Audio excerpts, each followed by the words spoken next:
नमो लोये सौहरिहन्ताणम् नमो लोये सौहृदानम् नमो लोये सौभागिर्यानम् नमो लोये सौज्यायानम् नमो लोये सौत्रिकावती सावनम् ओंकारमिन्दु संयुक्त नित्यम् जायन्ति योगिनः कामदमोक्षदो चैव ओंकाराय नमो नमः मङ्गलम् भगवान् मङ्गलम् गौतमो मंगलम कुंकुंदारी उजेन्द्रमो सुमंगलम नमः समरिसाराय स्वानुभूत्या तथा स्थिति स्वभावाय भवाय सर्वा विभाव नियुक्त निराकार। समयसार भगवान कुंकुंदाचार्य रचित समयसार तथा भगवान अमृतचंद्राचार्य रचित आत्मख्याति टीका कलश सहित एनो स्वाध्याय चाले छे। एमां गाथा 252 सुधी આપણે સ્વાધ્યાય પૂરો કર્યો છે।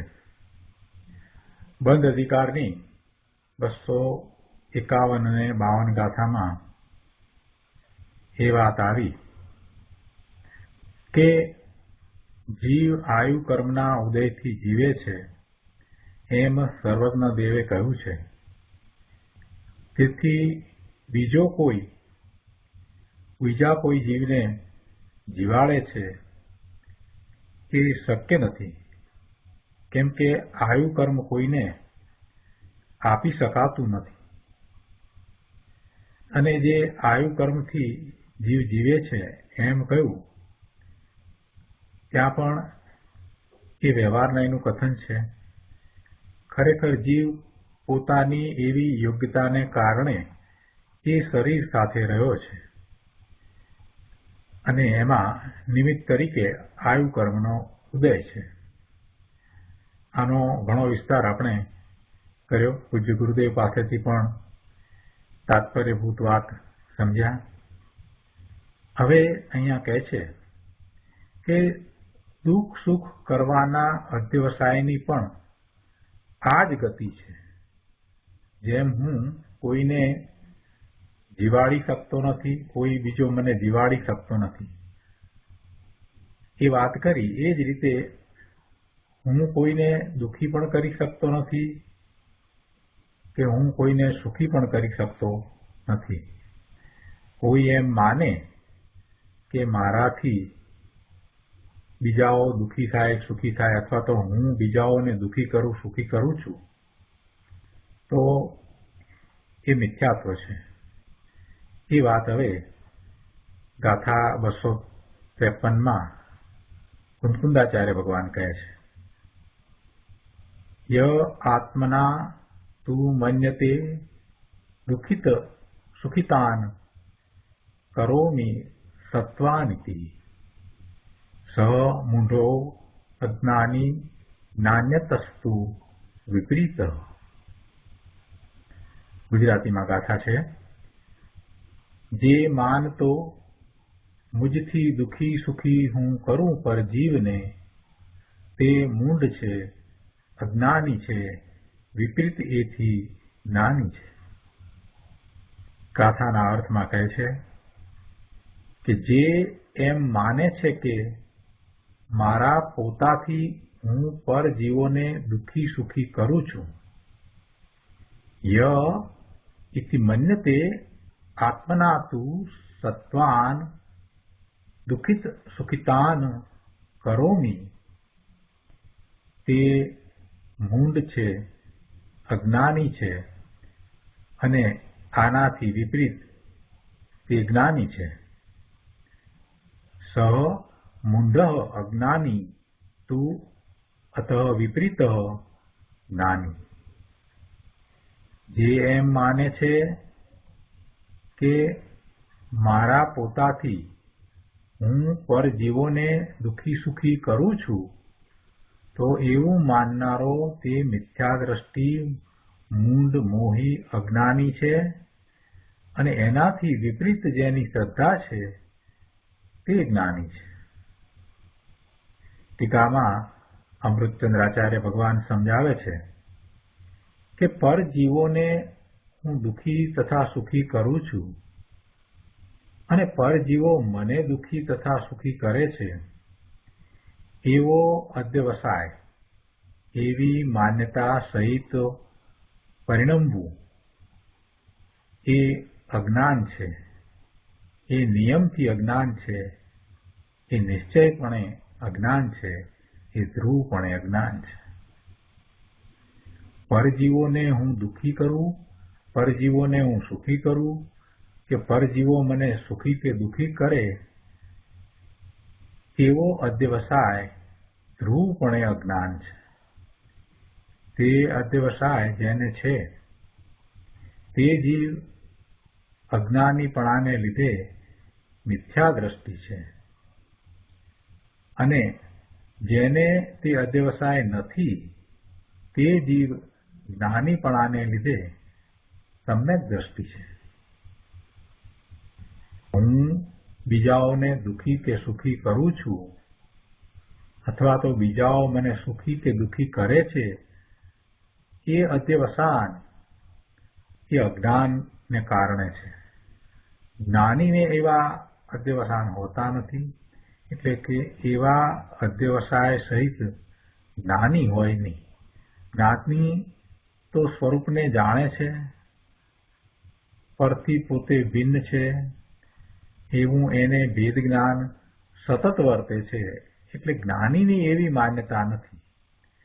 અજ્ઞાનીની જે માન્યતા છે તેનાથી વિપરીત માન્યતા જ્ઞાનીની છે. કેવી માન્યતા છે? કે હું કોઈને સુખી દુઃખી કરી શકતો નથી, કે કોઈ મને સુખી દુઃખી કરી શકતું નથી. આવી માન્યતા જ્ઞાનીની હોય છે. ભાવાર્થમાં અહીંયા કહે છે, હું પરજીવોને સુખી દુઃખી કરું છું અને પરજીવો મને સુખી દુઃખી કરે છે એમ માનવું તે અજ્ઞાન છે. જેને એ અજ્ઞાન છે તે મિથ્યા દ્રષ્ટિ છે, જેને એ અજ્ઞાન નથી તે જ્ઞાની છે, સમ્યક દ્રષ્ટિ છે. હવે આ ગાથા ઉપર પૂજ્ય ગુરુદેવ કાનજી સ્વામીએ જે વિસ્તાર કર્યો છે એને આપણે પ્રવચન રત્નાકરમાંથી સમજીએ. પ્રવચન રત્નાકર ભાગ 8મો, પાના નંબર 74 ઉપર ગાથા 253 ટીકા ઉપરનું પ્રવચન. પરજીવોને હું દુઃખી તથા સુખી કરું છું અને પરજીવો મને દુઃખી તથા સુખી કરે છે, એવો અધ્યવસાય ધ્રુવપણે અજ્ઞાન છે. આ વાતને સમજાવતા પૂજ્ય ગુરુદેવ 75મા પાના ઉપર કહે છે કે જુઓ શું કહે છે કે બીજા જીવોને હું પ્રતિકૂળ સંયોગો દઈ શકું છું. દુઃખી કરવા છે ને તો પ્રતિકૂળ સંયોગો આપીએ ત્યારે પેલા દુઃખી થાય ને. એટલે બીજા જીવોને હું પ્રતિકૂળ સંયોગો આપી શકું છું જેથી તે દુઃખી થાય, અને બીજા જીવોને હું અનુકૂળ સંયોગો એટલે કે અનુકૂળ ખાન પાન સામગ્રી આદિ આપી શકું જેથી તેઓ સુખી થાય. એવી માન્યતા અજ્ઞાન છે એમ અહીંયા કહેવું છે. બીજા જીવોને હું ખાન પાન કપડા લત્તા અનેક પ્રકારની સામગ્રી આપી દઉં જેથી તે સુખી થાય, અથવા તો બીજા જીવોને હું એવા પ્રતિકૂળ સંયોગો આપું કે જેથી તે દુઃખી થાય.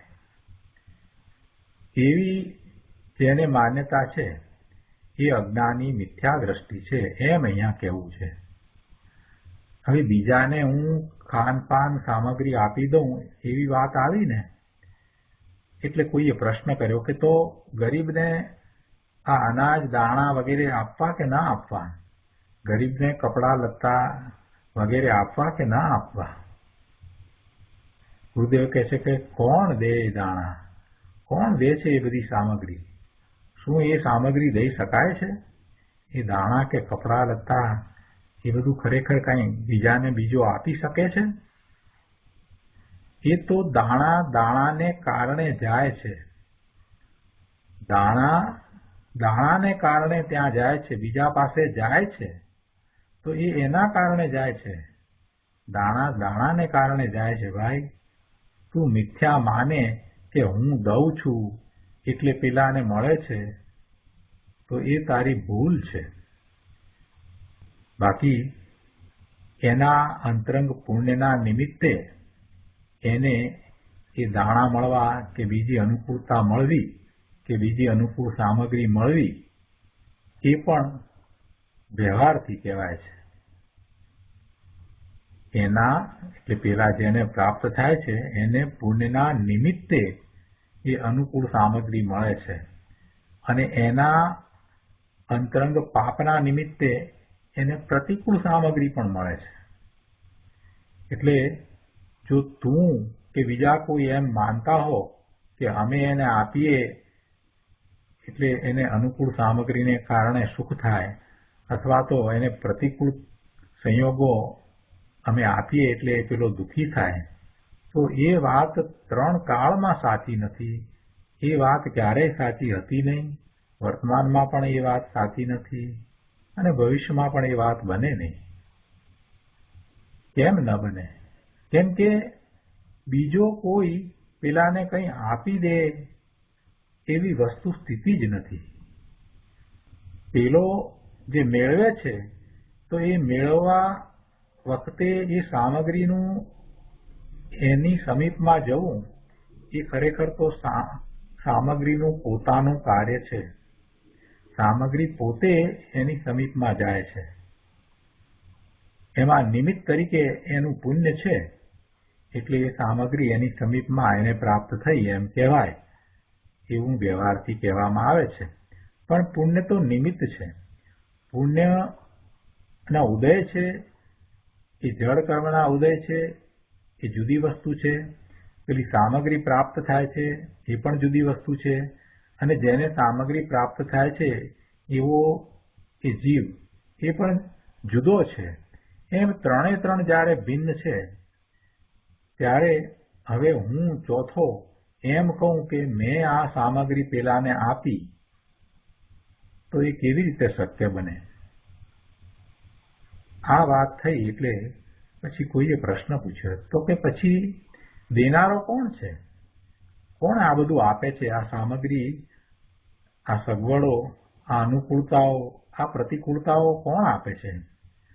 કોઈ ઈશ્વર છે કે જે આ બધું આપણને આપે છે અને સુખી દુઃખી કરે છે?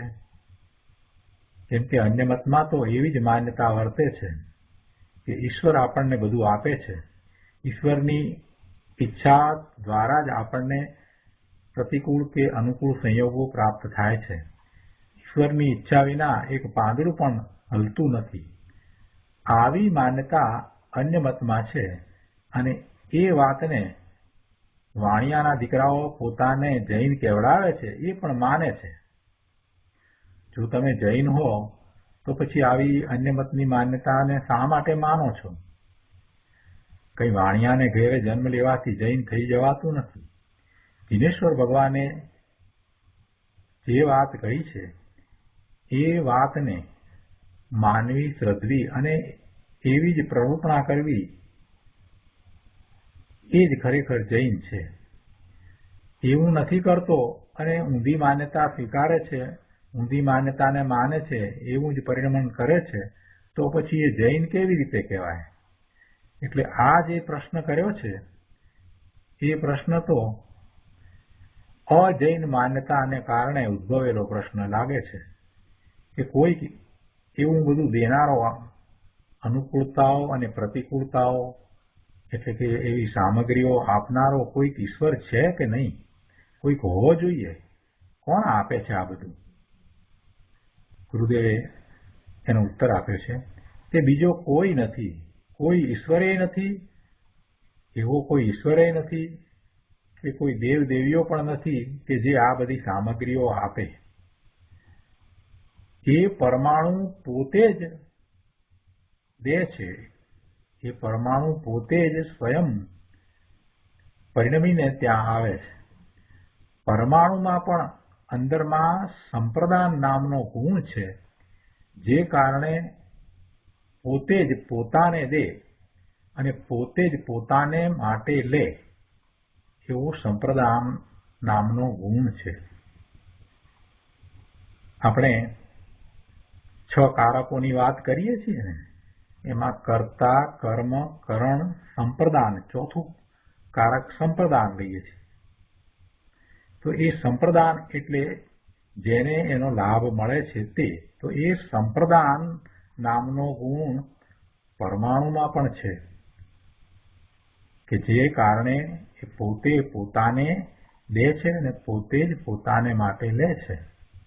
થોડીક અઘરી વાત છે, પણ તત્વની વાતને થોડી એકાગ્રતા કરીને સમજીએ તો કાંઈ અઘરું નથી. તત્વદ્રષ્ટિ તો સૂક્ષ્મ જ હોય ને. તીર્થંકર ભગવાનની વાણીમાંથી આવેલું આ પરમ સત્ય છે અને એવા સત્યમાંથી 4 અનુયોગના શાસ્ત્રો બન્યા છે. એમાં કર્ણાનુયોગ છે, એટલે કે કર્ણાનુયોગના જે શાસ્ત્રો છે એને ગણિતાનુયોગ પણ કહે છે. એ અતિ સૂક્ષ્મ છે. એ આપણે આપણી બાહ્ય ઇન્દ્રિયો દ્વારા એનું જ્ઞાન કરી શકતા નથી. એવી ઘણી વાત એમાં હોય છે.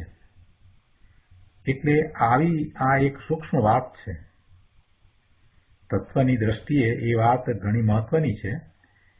શું વાત છે કે પરમાણુ કોઈ આપણે આપણી ઇન્દ્રિય દ્વારા જોઈ શકતા નથી. એ પરમાણુ કેવો છે તો કે પરમાણુમાં કર્તા, કર્મ, કરણ, સંપ્રદાન, અપાદાન અને અધિકરણ એમ 6 કારક રૂપ શક્તિ છે અને એમાં સંપ્રદાન નામનો ગુણ છે.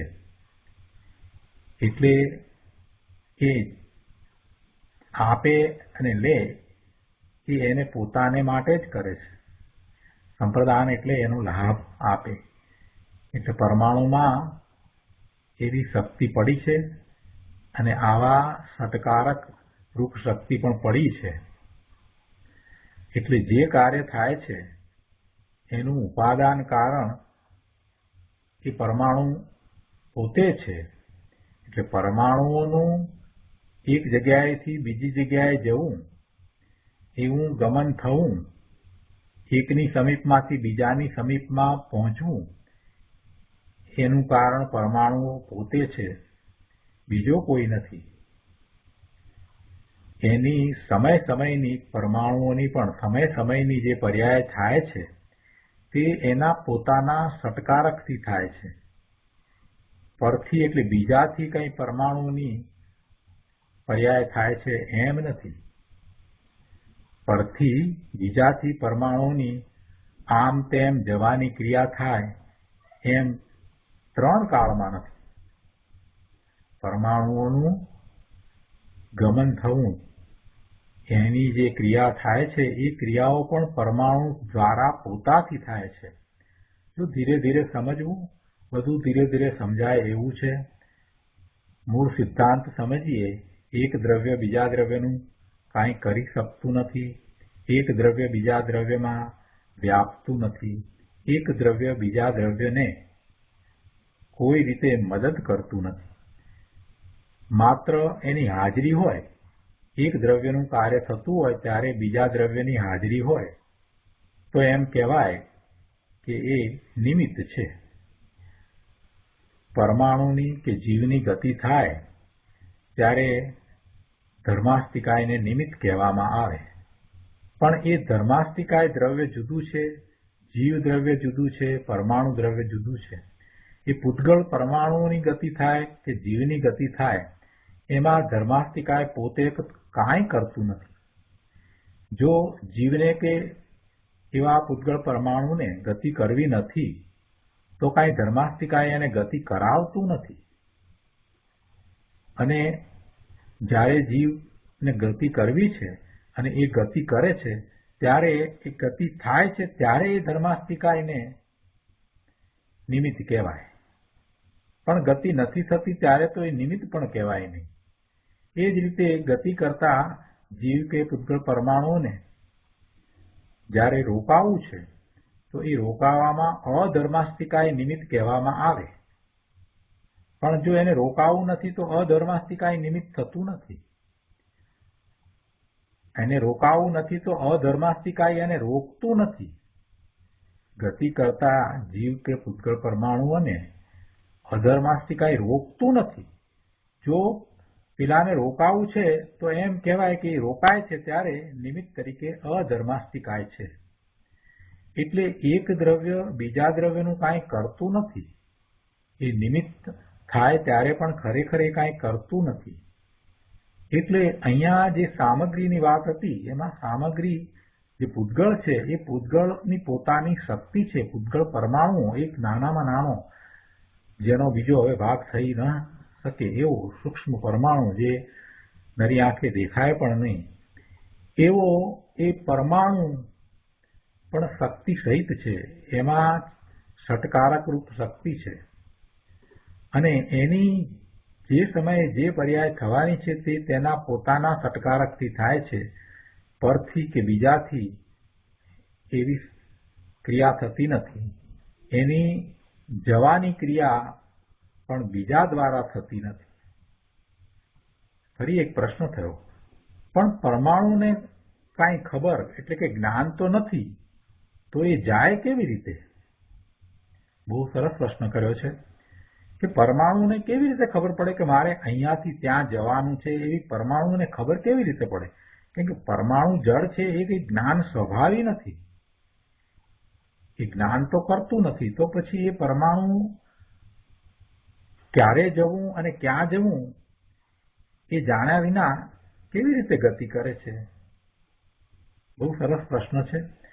વિચાર કરવા જેવો પ્રશ્ન છે કે પરમાણુઓને તો કાંઈ ખબર પણ પડતી નથી. અરે પેલા કાર્મણે રજકણો જે કર્મરૂપે બંધાય છે એ પણ જળ છે.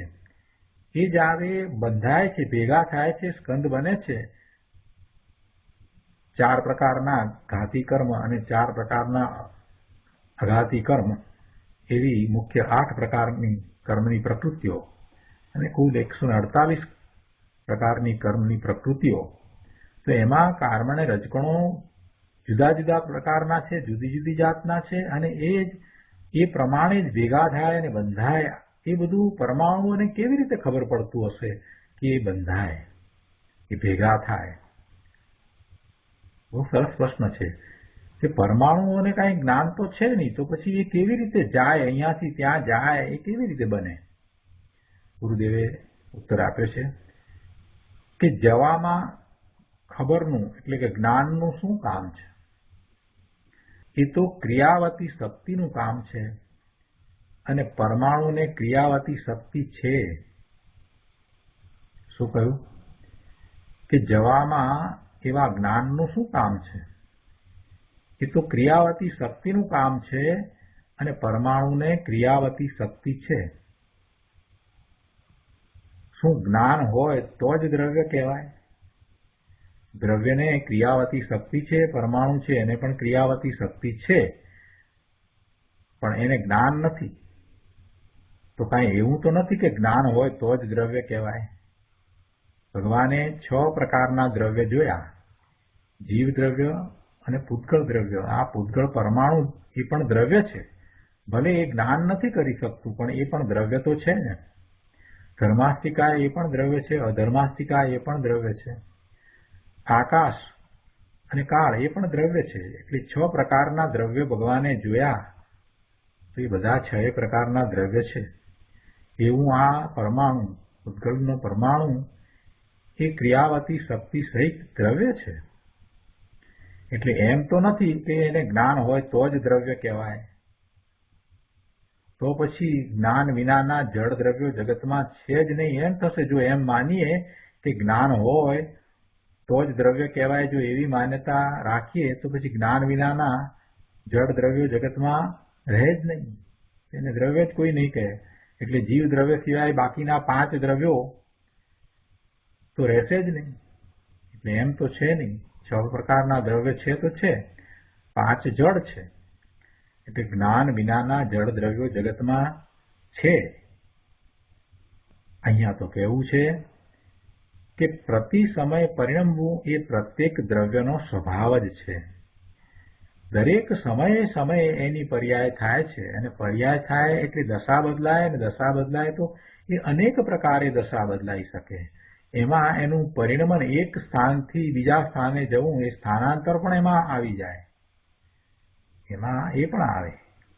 એટલે એની પર્યાય બદલાય છે, એનું પરિણમન થાય છે. તો અનેક પ્રકારે એવું પરિણમન, અનેક પ્રકારના પરમાણુઓનું પણ પરિણમન એ થાય છે. એ દ્રવ્યનો સ્વભાવ છે. એટલે એ પરમાણુ સ્વયં એ કોઈની સમીપમાં જાય છે એ વાતનો નિર્ધાર થાય છે. આગળ ગુરુદેવ સમજાવે છે કે જુઓ, આમાં બે સિદ્ધાંત પડ્યા છે. આ વાત કરી એમાં બે સિદ્ધાંત રહ્યા છે, એને આપણે સારી રીતે સમજીએ. પહેલી એક વાત તો એ છે કે સામા જીવના સંબંધમાં રહેલા, સામા જીવના સંબંધમાં આવેલા સર્વ પરમાણુઓમાં દરેકમાં તે કાળે જે પરિણમન થવાના હતા તે જ પોતાને કારણે થયા છે એવો જો નિર્ણય કરે તો તેને હું બીજા જીવને અનુકૂળ પ્રતિકૂળ સામગ્રી દઉં ને સુખી કરું એવો અધ્યવસાય ઉડી જાય. શું પહેલો સિદ્ધાંત સમજાયો કે બધા જ પરમાણુઓમાં દરેકમાં તે કાળે જે પરિણામ થવાના હતા તે જ પરિણામ તેના કારણે થયા છે. એ પરિણામ કોઈ બીજાના કારણે નથી થયા. પરમાણુઓની એવી શક્તિ છે, ક્રિયાવતી શક્તિને કારણે એના પરિણમન જે થયા છે તે કાળે થવાના હતા તે જ એના પોતાને કારણે થયા છે. જો એવો નિર્ણય કરે તો પછી હું બીજા જીવને અનુકૂળ પ્રતિકૂળ સામગ્રી આપું, સુખી દુઃખી કરું, એવી વાત પછી ઉડી જાય. પછી એ વાત રહે નહીં. એ પરમાણુઓ, એ સામગ્રી ને હું કાંઈ આપતો નથી, લેતો નથી, કેમ કે હું જીવ છું, હું ભગવાન આત્મા છું. એ કાંઈ મારું કાર્ય નથી. મારું કાર્ય તો જ્ઞાન ક્રિયા છે, બીજું કાંઈ મારું કાર્ય નથી. જીવ એક તણકલાના બે ટુકડા પણ કરી શકતો નથી, એમ કૃપાળુદેવે કહ્યું છે ને. કેટલો મોટો સિદ્ધાંત ત્યાં સમજાવી દીધો છે કે પરના કોઈ કાર્યો જીવ કરી શકતો જ નથી, પરને સ્પર્શી પણ શકતો નથી. તો પછી પેલા જે સામગ્રી રૂપ એ પરમાણુઓ એને એ પેલાને બીજાને પહોંચાડે, આ ક્યાંથી વાત બને? એટલે એને પહેલી વાત આ સ્વીકારવાની છે, આ સિદ્ધાંતને સમજવાનો છે અને પછી એવા સત્યનો સ્વીકાર કરવાનો છે. એ જ તો પુરુષાર્થ છે. જે પરમાણુઓમાં દરેક સમયે જે કાળે જે પરિણામ થવાના હતા તે જ તે કારણે તે સમયે થાય છે. એમાં બીજો કોઈ કાંઈ કરતો નથી. આ સિદ્ધાંતને એને સમજી અને સ્વીકારવાનો છે. જેને આવો સ્વીકાર થાય છે એને પુરુષાર્થ છે એમ કહેવાય. પુરુષાર્થનો અર્થ જ એ છે કે સત્યનો સ્વીકાર,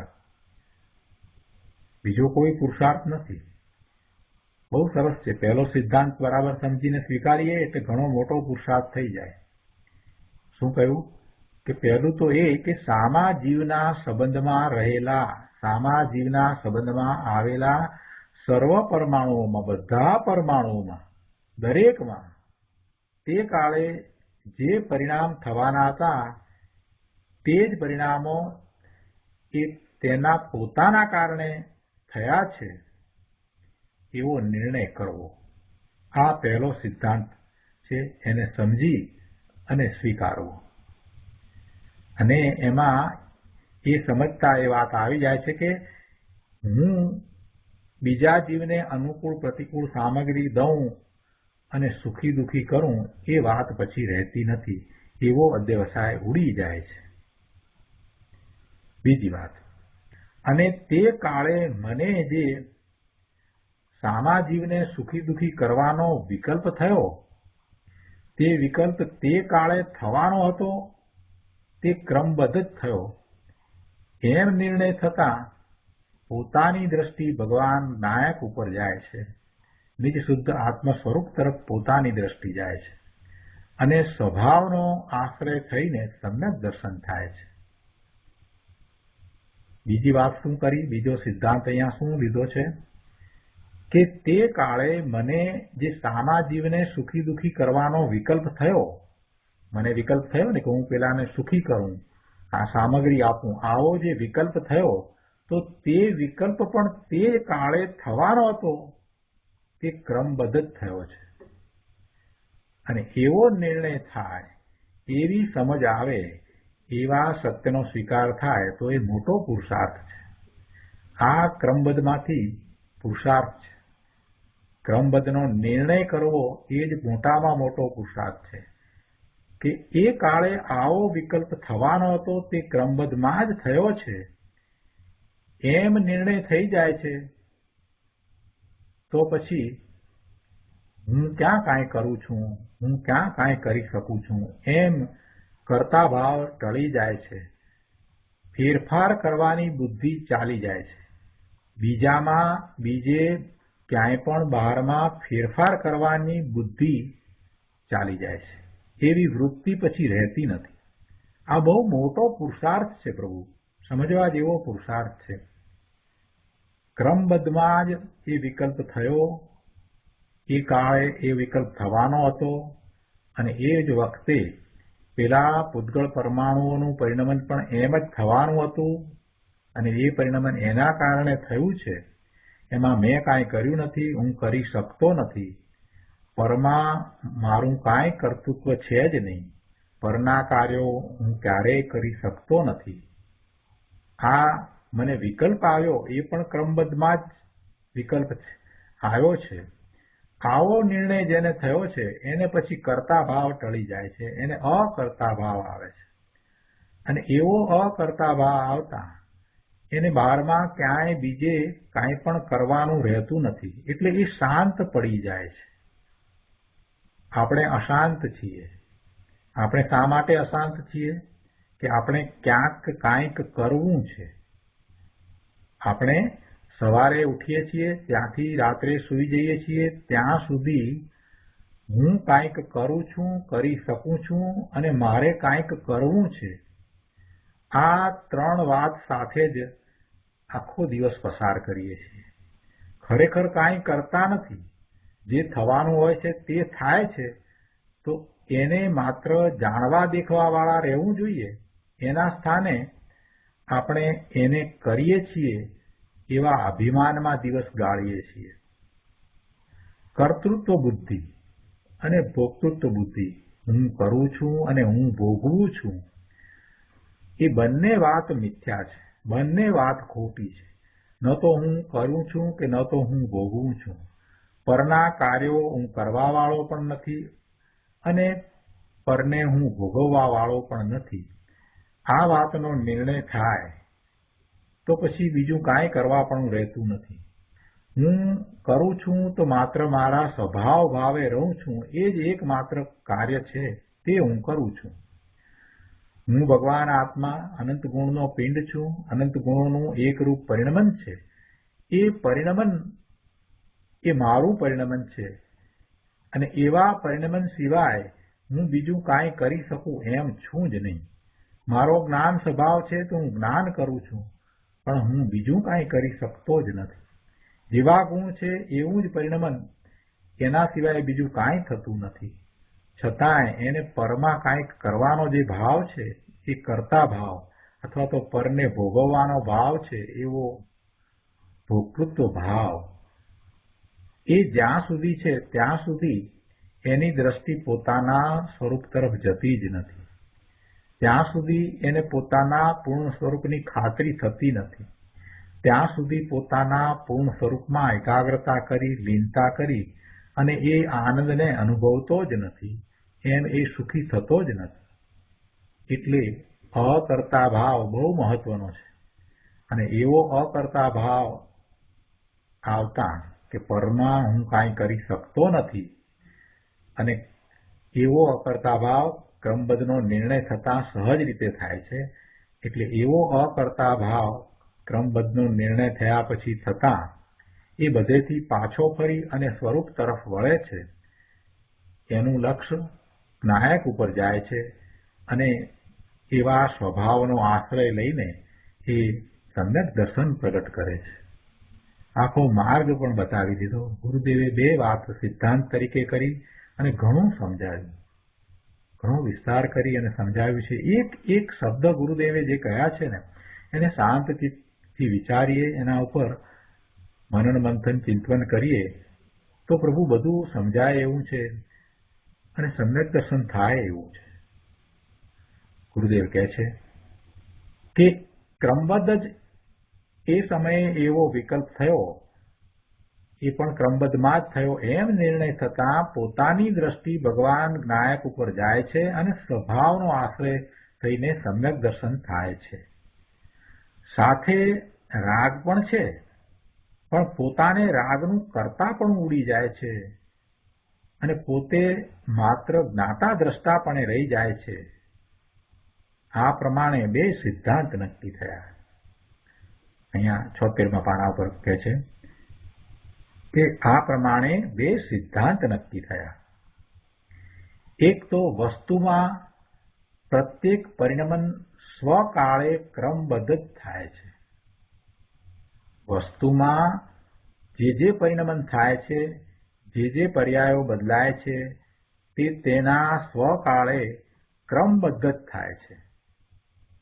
વસ્તુ પરિણમનશીલ છે એટલે એમાં પરિણમન થાય છે અને એવું પરિણમન જે થાય છે અને જે પર્યાય થઈ તે કાળે થવાની હતી તે થઈ છે એટલે એનો સ્વકાળ છે. એના પછી જે પર્યાય થવાની છે તે કાળે થઈ છે એનો સ્વકાળ છે. અને એમ એક પછી એક ક્રમમાં એ પરિણમન થતાં એક પછી એક પર્યાય થાય છે અને એ ક્રમ બદલાતો નથી. એટલે વસ્તુમાં પ્રત્યેક પરિણમન સ્વકાળે થાય છે અને ક્રમબદ્ધ જ થાય છે. બીજો સિદ્ધાંત કયો છે અહીંયા કે સ્વના આશ્રયે જ ધર્મ થાય છે. સ્વના આશ્રયે જ ધર્મ થાય છે એટલે પરનું લક્ષ છૂટી જાય છે. પરમાં કરવાપણું કે ભોગવવાપણું છે જ નહીં. એમ જ્યારે વસ્તુનું સ્વરૂપ સમજાય છે એટલે પોતે સ્વ તરફ વળે છે અને એમ એ સ્વનો આશ્રય કરે છે ત્યારે એને સમ્યક દર્શન, સમ્યક જ્ઞાનની પર્યાય થાય છે. એટલે સ્વના આશ્રયે જ ધર્મ થાય છે. સ્વ તરફ વળવા માટે પર તરફથી સ્વ તરફ ખસે તો એવો પુરુષાર્થ શરૂ થાય. અને પર તરફથી સ્વ તરફ ખસવાનું કારણ એક જ છે કે પરમાં એ કાંઈ કરી શકતો નથી. પરને એ ભોગવી પણ શકતો નથી અને પરને એ કાંઈ ફેરફાર કરીને બદલી પણ શકતો નથી.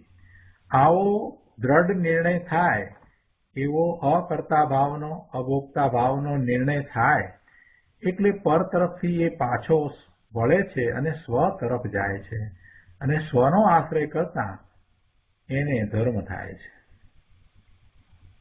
ભાઈ, આ વસ્તુની સ્થિતિ છે. આમાં ન્યાય સમજાય છે? ગુરુદેવ પૂછે છે કે ભાઈ તને આમાં ન્યાય સમજાયો? ન્યાય એટલે શું? ન્યાયનો અર્થ શબ્દની રીતે જોઈએ તો ન્યાયમાં નય ધાતુ છે. નય એટલે દોરી જવું. જેવી વસ્તુની સ્થિતિ છે તેના પ્રતિ જ્ઞાનને દોરી જવું એનું નામ ન્યાય છે. જેવી વસ્તુની સ્થિતિ છે તેના પ્રતિ જ્ઞાનને દોરી જવું એનું નામ ન્યાય છે. ન્યાયના શાસ્ત્રોનો અભ્યાસ કરવામાં આવે છે અને એવા ન્યાયના શાસ્ત્રોનો અભ્યાસ કર્યા પછીથી શાસ્ત્રની વાત બરાબર યથાર્થ સમજાય છે. આપણે જેટલો જરૂર હોય એટલો હોય ન્યાયના શાસ્ત્રોનો. જો લૌકિક ન્યાયની વાત નથી અહીંયા એવા લૌકિક ન્યાયની વાત નથી. અહીંયા તો આગમની વાત છે. આગમમાં જે ન્યાય કહેવામાં આવ્યો છે એવા ન્યાયની વાત છે. તો એ વસ્તુની સ્થિતિ જેમ છે એના પ્રત્યે જ્ઞાનને દોરી જવું એને ન્યાય કહેવાય. તો એવા ન્યાય આપણે સમજવા પડે અને એવા ન્યાય સમજીએ, અપેક્ષાથી કથનને સમજીએ, નયને સમજીએ, કઈ અપેક્ષાએ કઈ વાત કરવામાં આવી છે તો જ આપણને યથાર્થ સમજ આવે. અહીંયા કહે છે કે તમને આ ન્યાય સમજાય છે? ગુરુદેવ પૂછે છે કે આમાં તમને ન્યાય સમજાય છે, જે પહેલો સિદ્ધાંત અને બીજો સિદ્ધાંત કયો એ? એટલે આગળ ફરીથી સમજાવતા કહે છે કે જુઓ, પર જીવોને પ્રતિકૂળ સામગ્રી દઈને તેને દુઃખી કરવું એવો અધ્યવસાય અજ્ઞાન છે, એ મિથ્યાત્વ છે. કેમ કે પ્રતિકૂળ સામગ્રી તો એના અભ્યંતર પાપના ઉદયના કારણે આવે છે. પેલાને પાપનો ઉદય છે માટે એને પ્રતિકૂળ સામગ્રી મળે.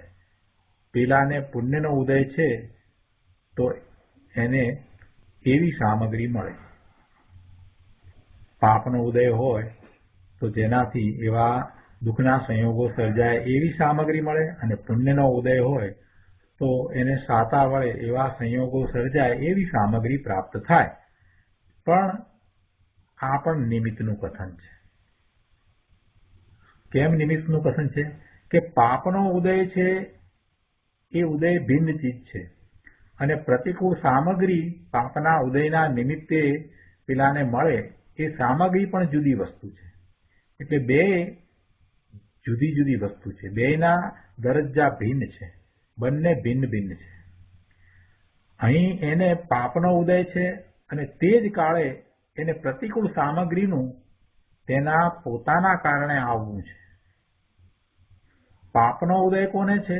પેલા જીવને પાપનો ઉદય છે, પાપ કર્મ છે એનો ઉદય છે. એક તો એ જીવ જુદો અને એ પેલું કર્મ છે એ પણ જુદું, અને એવા કર્મનો ઉદય છે. અને એ વખતે એ પ્રતિકૂળ સામગ્રીનું એ વખતે આવવું, પ્રતિકૂળ સામગ્રી પોતાના કારણે આવે, એ તો જડ છે, તો એવી પ્રતિકૂળ સામગ્રીનું પોતાના કારણે આવવું થાય છે. એટલે એ પાપના ઉદયને કારણે પ્રતિકૂળ સામગ્રીનું આવવું થયું એમ કહેવું એ તો વ્યવહારથી કહેવામાં આવ્યું છે, ઉપચારથી કહેવામાં આવ્યું છે, વ્યવહાર નહીંનું કથન છે. સામગ્રી તો પોતે પોતાના કારણે આવે છે. સામગ્રીનું આવવું એ તો એના પોતાના કારણે છે. પણ એવો પરસ્પર નિમિત્ત નૈમિતિક ભાવ છે કે જ્યારે પેલાને પાપનો ઉદય હોય એ વખતે પેલી પ્રતિકૂળ સામગ્રી છે એ સ્વયં પોતાથી ત્યાં પેલાના સંયોગમાં આવે, એની સમીપમાં આવે. એટલે એમ કહેવાય કે પાપના ઉદયને કારણે પેલા જીવને પ્રતિકૂળ સામગ્રી પ્રાપ્ત થઈ, મળી, એવું વ્યવહારથી કહેવામાં આવે છે. આગળ ગુરુદેવ સમજાવે છે કે તેવી જ રીતે હું બીજાને સુખી કરું એમ જ્યારે કહીએ ને તો સુખી કરવામાં એવી સામગ્રી હું બીજાને આપું છું, એનો જો વિચાર કરીએ તો પછી હું બીજાને આહાર આપું, પાણી આપું, ઔષધ આપું, કોમ્પ્યુટર આપું, કાર આપું, પુસ્તક આપું, બધું આપું, એવું અંતરમાં જે ભાવ પડ્યો છે એવો વિકલ્પ પણ આવે છે, અને એ દ્વારા હું બીજાને સુખી કરું એવી જે ઊંધી માન્યતા પડી છે, એ માન્યતા, એ અધ્યવસાય, એ અજ્ઞાન છે, એ મિથ્યા દર્શન છે, એ મિથ્યા માન્યતા છે, ખોટી શ્રદ્ધા છે. કેમ કે અનુકૂળ સામગ્રી તો એના પુણ્યના ઉદયના કારણે આવે છે. જો અહીંયા પણ નિમિત્તનું કથન છે. કેમ કે પુણ્યનો ઉદય અને અનુકૂળ સામગ્રી એ બંને ચીજ જુદી જુદી છે. પુણ્યનો ઉદય પુણ્યના ઉદયમાં રહ્યો, અનુકૂળ સામગ્રી સામગ્રીમાં રહી, સામગ્રી સામગ્રીમાં છે, પુણ્યનો ઉદય પુણ્યનો ઉદયમાં છે.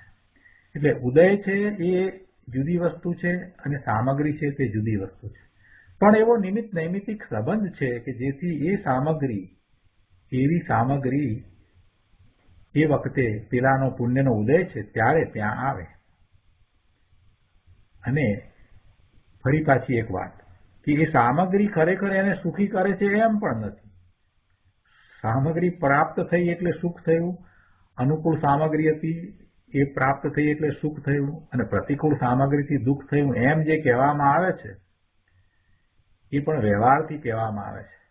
કેમ કે સામગ્રી ખરેખર સુખ કે દુઃખ આપતી નથી. જેટલો રાગ છે એટલા પ્રમાણમાં એ સુખ કે દુઃખ આપે.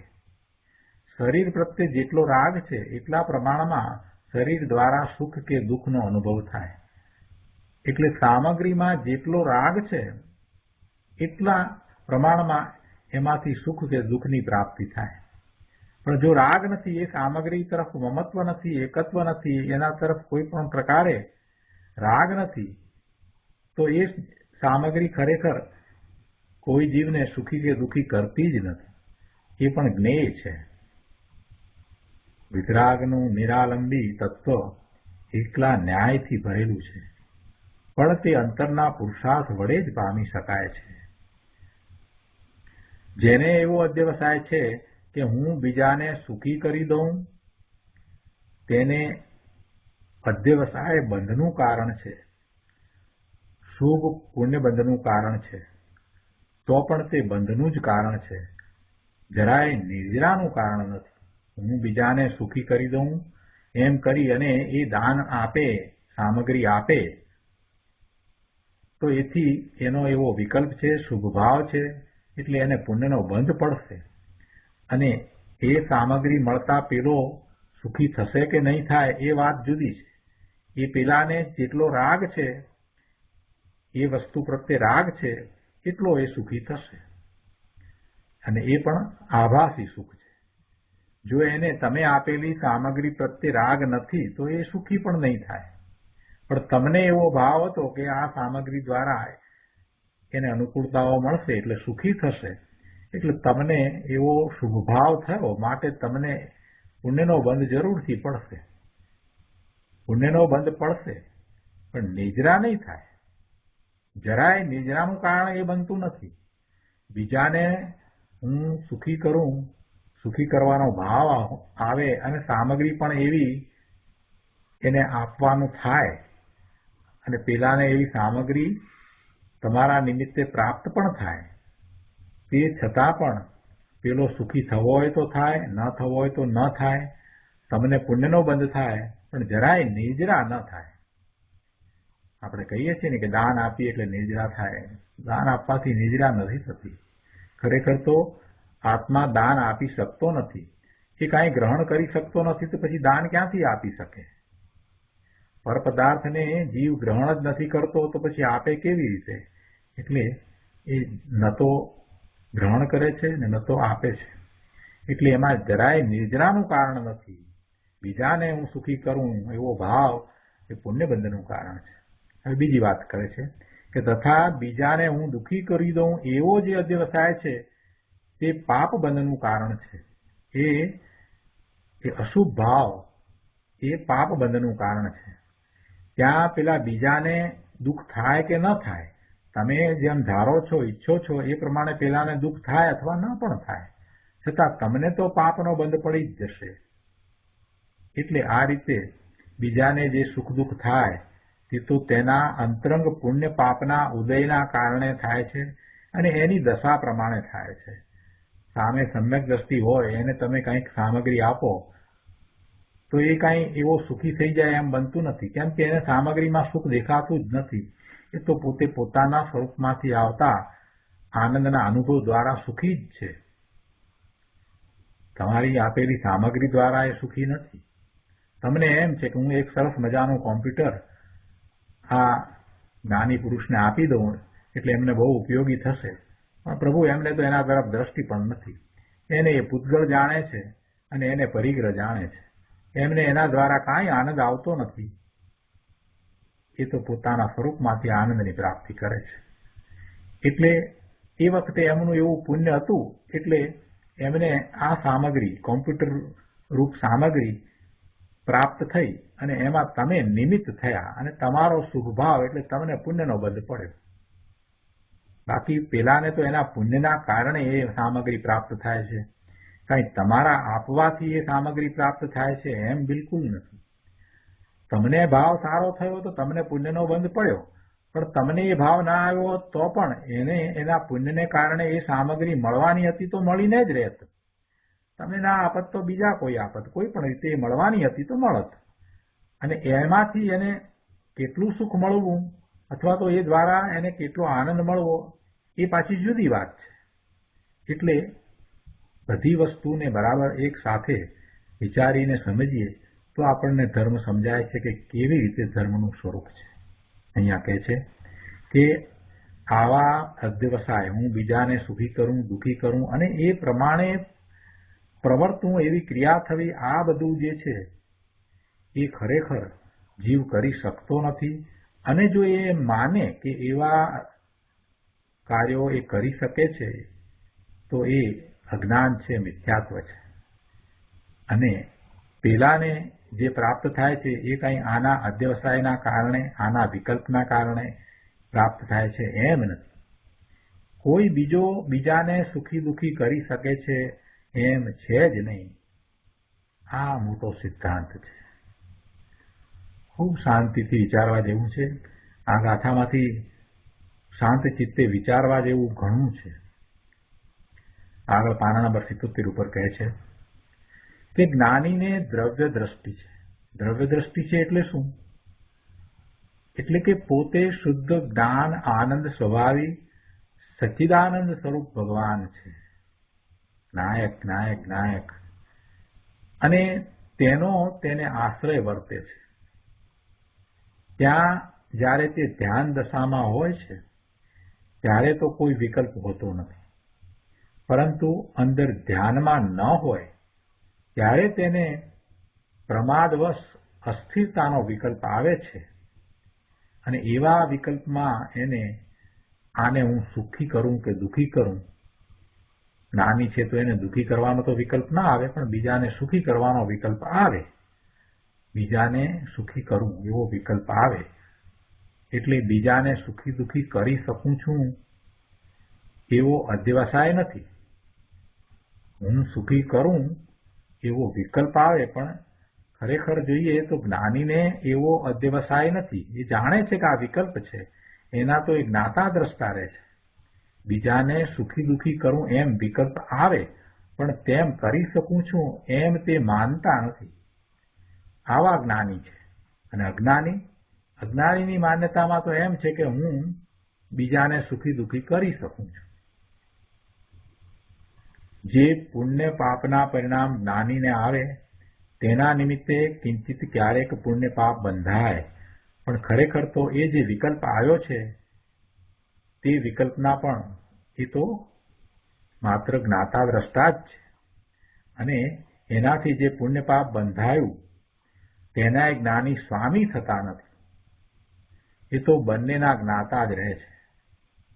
બંનેને પરજ્ઞેય તરીકે જાણે છે. બંને એટલે પેલો વિકલ્પ આવ્યો એ, શુભ ભાવ આવ્યો એ, અને એના નિમિત્તે જે પુણ્યનો બંધ પડ્યો એ, બંનેને એ જ્ઞેય તરીકે, પરજ્ઞેય તરીકે જાણે છે.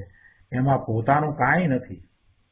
પોતે એનાથી ભિન્ન, તદ્દન જુદા ભગવાન આત્મા, ત્રિકાળ નાયક, સચ્ચિદાનંદ સ્વરૂપ સુખનો સાગર છે. જ્યારે અજ્ઞાનીને આત્મદ્રષ્ટિ નથી એટલે એ તો હું બીજાને સુખી દુઃખી કરી શકું છું એમ માને છે, અને તેથી તેનો તે અધ્યવસાય બંધનું, દીર્ઘ સંસારનું કારણ બને છે. આગળ ચોથા પેરેગ્રાફમાં કહે છે કે ભાઈ, બીજાને આહાર પાણી દઈ શકું, ઔષધિ આદિ દઈ શકું, એવી જો તારી માન્યતા છે તો પૂછીએ છીએ કે શું એ આહાર ઔષધ આદિ પદાર્થો તારા ચૈતન્ય સ્વરૂપમાં છે? શું તું એ જળ પદાર્થોનો સ્વામી છે કે તું એ બીજાને આપી શકે? ભાઈ, તું જુદો અને એ પદાર્થો, આહાર આદિ પદાર્થો જુદા, અને એનો લેનાર જીવ જુદો. એ બધું જુદું જુદું છે. ત્યાં કોણ કોને આપે અને કોણ લે? તારી માન્યતા અજ્ઞાન છે. કોઈએ પ્રશ્ન કર્યો, પણ ગરીબના આંસુ તો લૂછવા ને. એટલે કે ગરીબને આપણે આ બધું આપીએ, ઔષધ આદિ કપડાં બધું આપીએ, એનું દારિદ્ર્ય દૂર થાય, અથવા તો એને અસાતા ઓછી થાય એટલે એમ એના આંસુ લૂછીએ, કે દુઃખી છે એટલે એના આંસુ લૂછીએ ને. ગુરુદેવ કહે છે કે ભાઈ, એ કોણ લૂછે? એ પરદ્રવ્યને કોણ કરે બાપા? બહુ ઝીણી વાત ભાઈ. જ્યાં પરમાણુ પોતાના કાળે પલટીને પોતાની નિયત પર્યાય રૂપે સ્વયં પરિણમે, ત્યાં બીજો શું કરે? બીજો એને કેમ પરિણમાવે? બીજો બીજાને પરિણમાવે એ સિદ્ધાંત જ નથી ભાઈ. આ શરીર છે ને, આમ હાથમાં રોટલો લીધો હોય ત્યાં શરીરની જે પર્યાય થાય તે એના પરમાણુના કારણે થાય છે. એને આત્મા કરી શકે છે એમ નથી. આ રોટલો આમ હાથમાં રહે છે તે એની એટલે રોટલાની પર્યાય છે. રોટલો આમ રહ્યો છે એમાં કઈ હાથની પર્યાયને કારણે રોટલો આમ રહ્યો છે એમ નથી. તે આંગળીથી એમ રહે છે એમ નથી. રોટલાની એવી અવસ્થામાં રહેવું એ રોટલાની અવસ્થાનું કર્તાપણું રોટલામાં છે. આંગળી કર્તા થઈને એને પકડી રાખે છે કે ફેરવે છે એવું કર્મ કરે છે એમ નથી. આંગળી હાથ પેલા રોટલાને આમ પકડી રાખે છે માટે એ રોટલો એમ રહ્યો છે એમ નથી. કે આંગળી હાથની આંગળી એ રોટલાને આમ ફેરવે છે માટે રોટલો ઉલટો ફરે છે એમ નથી. રોટલાની એવી અવસ્થા થવી એ એનું પોતાનું કર્મ છે અને આંગળીની એવી અવસ્થા થવી એ આંગળીનું કર્મ છે. બંને કાર્યો જુદા જુદા છે, એક સમયે થતા દેખાય છે. એટલે એમ લાગે છે કે આંગળી દ્વારા રોટલાને ફેરવ્યો. પૂછે છે કે પણ દેખાય છે ને આંગળી રોટલાને પકડે છે કે આંગળી રોટલાને ફેરવે છે કે આ બધું દેખાય તો છે, ચોખ્ખું આંખ દ્વારા જોઈએ છીએ ને. અમે તો ગુરુદેવ કહે છે કે ભાઈ એ તો સંયોગ દ્રષ્ટિથી જોનારને એમ દેખાય છે. જો અહીંયા સમજવાનું છે, સંયોગ દ્રષ્ટિથી જોનારને એમ દેખાય છે. શું સંયોગ છે? આંગળી અને રોટલાનો સંયોગ. બંને સાથે એક ક્ષેત્રને વિશે એ ત્યાં રહ્યા છે. આંગળીની ક્રિયા જે રીતે થવી જોઈએ તે રીતે તે વખતે થાય છે. એ જ વખતે રોટલાની જેમ ફરવું જોઈએ કે જેમ પકડાવવું જોઈએ એ રીતે થાય છે. બંનેની ક્રિયા જુદી જુદી થાય છે પણ બંને સાથે રહ્યા છે એવો સંયોગ છે. હવે આવા સંયોગને સંયોગ દ્રષ્ટિથી જોનારને એમ લાગે છે કે આંગળી રોટલાને પકડે છે અથવા આંગળી રોટલાને ફેરવે છે. પણ એમ એ માનવું એ અજ્ઞાન છે. કેમ કે રોટલો આંગળીને અડ્યો જ નથી. રોટલો રોટલામાં છે અને આંગળી આંગળીમાં છે. બંને ભિન્ન ભિન્ન પોતાનામાં રહ્યા છે. રોટલો આંગળીમાં વ્યાપતો નથી, આંગળી રોટલામાં વ્યાપતી નથી. બંને પદાર્થો ભિન્ન છે અને ભિન્ન પરિણમન એમનું એમના પોતાના કારણે થાય છે. પણ સંયોગ એવો છે કે બંને સાથે એ જ વખતે એવું કાર્ય થાય છે. સમય એ છે એટલે એમ લાગે છે. એટલે સંયોગ દ્રષ્ટિથી જોનારને એમ લાગે છે કે આંગળીથી રોટલાને પકડ્યો છે અથવા આંગળીથી રોટલાને ફેરવીએ છીએ. પણ દ્રવ્ય દ્રષ્ટિથી જોનારને એમ લાગે છે કે આ એક દ્રવ્ય છે, એના ઉદ્ગલ પરમાણુઓ સ્કંદ રૂપે જે રહ્યા છે એવો આ રોટલો છે. એનું કાર્ય એના કારણે થઈ રહ્યું છે. જ્યારે આ બીજું દ્રવ્ય છે શરીરની આંગળીઓ, એ બીજું દ્રવ્ય છે એ પણ ઉદ્ગળ છે અને એનું પરિણમન એના કારણે થઈ રહ્યું છે. બંનેના પરિણમનો ભિન્ન ભિન્ન થઈ રહ્યા છે. એમ દ્રવ્ય દ્રષ્ટિ જેને થઈ છે એને આમાં કાંઈ નવીન લાગતું નથી. આમાં એને એમ કાંઈ લાગતું નથી કે કાંઈક પોતે કરી રહ્યો છે. મારો હાથ છે, મારી આંગળી છે એટલે હું રોટલાને પકડું છું એવું એને કાંઈ લાગતું નથી. પોતે ત્રિકાળ જ્ઞાયક જ્ઞાયક જ્ઞાયક ભગવાન આત્મા સચ્ચિદાનંદ સ્વરૂપ પોતાના સ્વરૂપને અનુભવ સહિત જાણે છે એટલે એનાથી જુદો જ રહે છે. એ શરીર સાથે રહ્યો છે છતાં એ શરીરની ક્રિયાઓનો સ્વામી થતો નથી. શરીર દ્વારા એ રોટલાને ફેરવતો નથી, રોટલાને પકડતો નથી. એને તો બધું સ્પષ્ટ છે. રોટલો જુદો છે, આંગળી જુદી છે, હાથ જુદો છે, પોતે જુદો છે. આવી વાત છે. તત્વનો વિષય સૂક્ષ્મ છે પ્રભુ, પણ શાંત ચિત્તે વિચાર કરતા બધું સમજાય એવું છે. નિમિત્ત નૈમિતિક સંબંધને સમજીએ તો કાંઈ અઘરું નથી.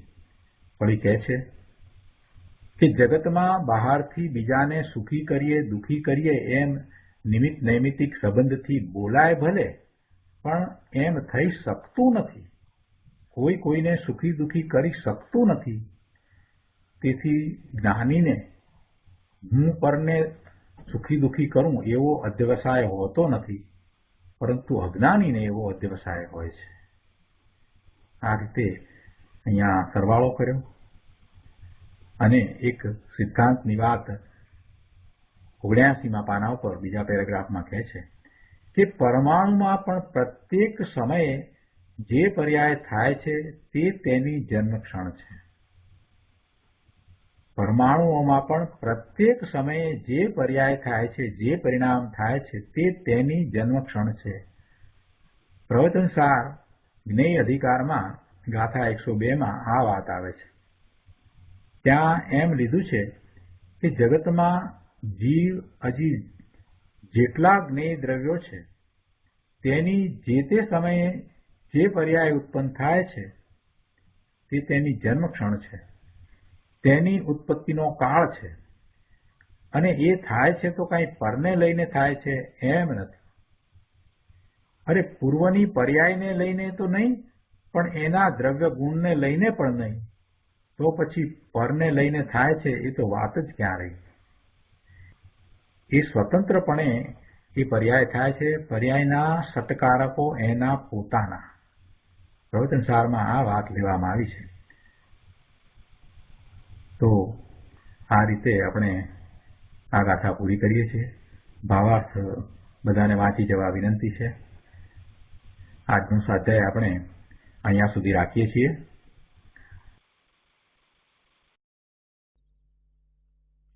સુખધામ અનંત સુસંત ચરી દિન રાત રહે તદ જ્ઞાન મહી પ્રશાંતિ અનંત સુધામય છે પ્રણમુ પદતે વરતે જયતે પ્રણમુ પદતે વરતે જયતે